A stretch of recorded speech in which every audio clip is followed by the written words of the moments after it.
Magandang umaga po sa ating lahat mga kabayan. Ang aga namin nagising, no? 3 AM nagising na. At ito nga, anda na si Bibi Joanne dahil pupunta na tayo. Aakyat na tayo sa Baguio dahil first check-up niya ngayon. So abangan niyo po mga kabayan. Samahan niyo po kami, no? Kailangan namin yung inyong prayers. Salamat po. So ayan po sila. ID mo, nandyan na. Nandito ma'am yung ID purpose po at saka ID purpose at saka yung indigency. Indigency nandyan na. Nandito po. Okay, tara, let's go. May ano ka pa dyan, ice bag? Mayroon pa po. Marami pa. Marami pa po. Okay, mayroon pang isa Bili doon na sa... lang kayo doon. Marami.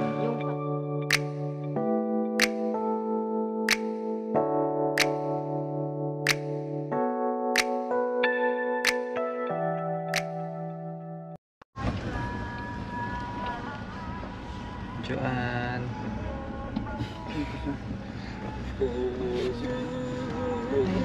Morning. Morning. Antok pa? Antok.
Good morning po sa ating lahat mga kabayan. Nandito na tayo ngayon sa Baguio, BGH. Ayan, kukuha pa tayo ng yellow card and then pipila tayo kasi sobrang aga natin umalis, so wala pang gaanong pila mga kabayan, kaya tara.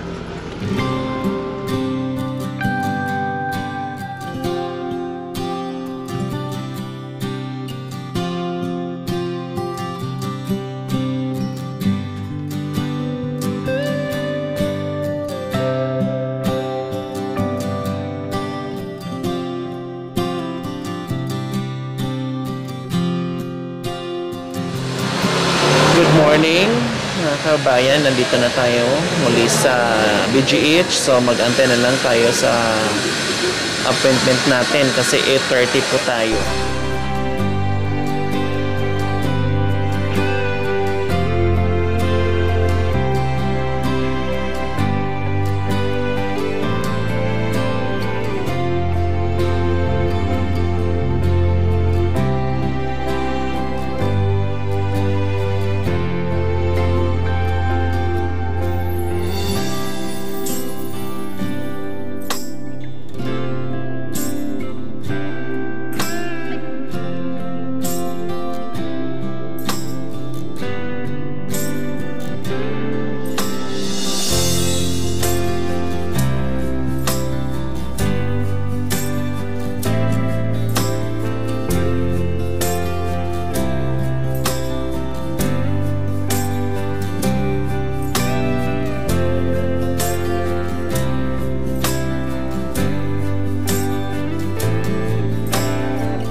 Magandang umaga po muli sa ating lahat mga kabayan.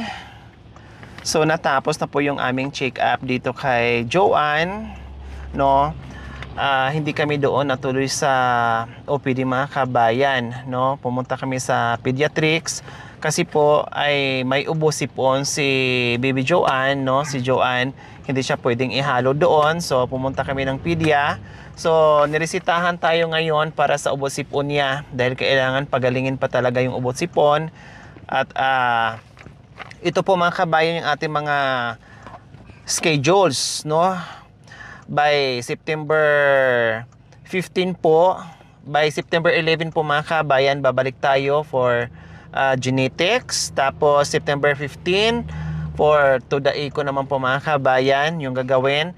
And then marami pang procedure, hindi lang itong genetics, hindi lang itong to the eco, marami pa mga kabayan step by step kasi si Joanne nung na-check up, no, doon first time sa Region 1 ay hindi tuloy-tuloy, no, walang assessment, tapos walang hindi na check up, hindi nag follow up check up.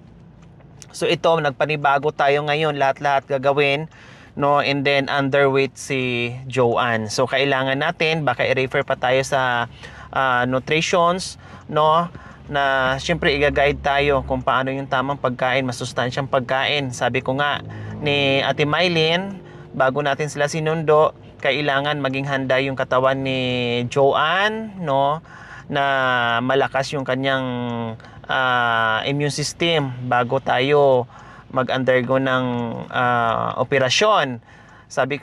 Hindi nga talaga ako nagkakamali dahil ang sabi ng doktor ngayon, 30.5 lang ang timbang niya. So kailangan natin ng pakainin ng masustansyang pagkain. So ito gagawin natin, no, kasi malayo pa ito at malalaman natin pag balik natin ng September 11 and September 15. Tapos asikasuhin natin yung kayang pagkain, vitamins, nagparesita na rin tayo ng vitamins, although nag-start na siya nung sinundo natin, no. Kailang 5 ml ang tinuro ko, no. Ang sabi pala dito ay 7.5. So uulitin yon, Ate Mylene, ha, 7.5 ml dapat once a day. So ayan, kailangan niya yan with zinc yon para pampalakas lalo sa immune system. Tapos itong gamot niya for 5 days para matanggal yung ubo sipon. So yun yung gagawin natin mga kabayan. Kailangan pagkain na masustansya, prutas, Ate Mylene, prutas, gulay. Kaya sabi ko sa inyo, kumain ng gulay, laging may sabaw, no? Kahit kunti-kunting kanin, ang importante makahigop ng sabaw, no? Kahit kunti-kunti, basta maya-maya okay lang yon kasi hindi sapat pag yung milk lang. Tapos yung milk mo hindi pwedeng 2 scoops. Hindi pwede, hindi naaayon doon sa katawan niya. Tapos ang mag-uusap tayo mamaya kasi September 11 babalik tayo, September 15 babalik tayo. Gusto ko na manatili ka dyan sa bahay para mamonitor ko yung pagkain mo, no, mamonitor yung bata para agad-agad at matuloy itong operasyon. Kasi kung hindi natin makuha yung tamang timbang ay malamang baka hindi tayo payagan, no, na maoperahan yung bata. Paano yung mga laboratory natin? Kasi ni-refer na tayo sa surgery, no, ni-refer na tayo, doon natin malalaman sila talaga magde-decide no, kung kaya ng immune system ng bata, kaya ng katawan ng bata o hindi. Basta sa ngayon ay proceed natin yung mga dapat gawin, no, at babalik tayo sa September 11 at September 15. So ayan po mga kabayan, pangalawang balik namin ito ng bagyo, no. Malayo-layo pa ang aming lalakbayin at marami pang mga procedure dapat gawin. At hanggang ngayon hindi pa rin kami magsasawang manawagan sa inyo. Kailangan pa rin namin yung inyong pagmamahal, suporta, no. Prayers, hindi bukod sa financial mga kabayan, prayers na sana tuloy-tuloy itong operasyon ni Joanne. Kaya sa walang sawang sumuporta, no, sa nais pang tumulong sa atin ay bukas pa rin po tayo alang-alang dito sa operasyon ni Joanne, no? Lalong-lalo na talagang ang dami pa naming mga schedules. After nito mga kabayan, marami pa, sabi ng doktor, marami pa tayong gagawin, no? Dahil kulang sa timbang at hindi nagtuloy-tuloy yung check-up, walang follow-up check-up after nung nabutasan o nalagyan ng colostomy, no, nung pinanganak ni Ate Mylene.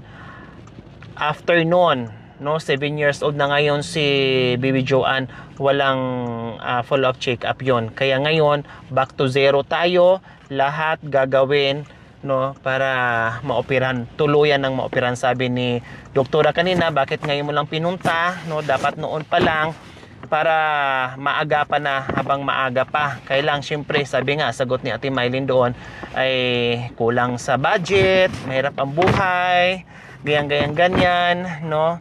Kaya ganyan ang nangyari, umabot ng 7 years bago ito operan si Joanne. Kaya lang, syempre, sa pabalik-balik, kahit pupunta ka ng public hospital, mga kabayan, kailangan mo ng pamasahe, kailangan mo ng kumain, no? And then, maraming balik kailangan. Pag wala kang pera, pag meron kang pera, kailangan priority na pagkain. So maisang tabi yung mga ganyang problema. Kaya ang hirap talaga na magiging mahirap, lalo na, no, meron pang mga public hospital na makakaharap mo, yung mga pupuntahan mo, mga nurses o nandiyan sa desk, no, talagang may makakausap kang medyo matarayan ka, no? Pag mga ganyan tulad ni Ate Mylene, medyo takot siya sa mga ganyan, may mga phobia siya ng ganyan, mahina ang loob, kaya natatakot sila, no? Kaya tayo nandito, ginaguide natin, sinasamahan natin yung mga tulad nila na sabihin na natin kulang sa knowledge, mga kabayan, na kahit papaano nandito tayo, na pwede tayong magtanong kung hindi natin alam, no? Pwede tayong tutulong sa mga tulad nila. Kaya ayan po mga kabayan, sa ngayon, bababa kami ulit, uwi kami ng Rosales Pangasinan at babalik kami dito by September 11 and September 15. O, kumusta?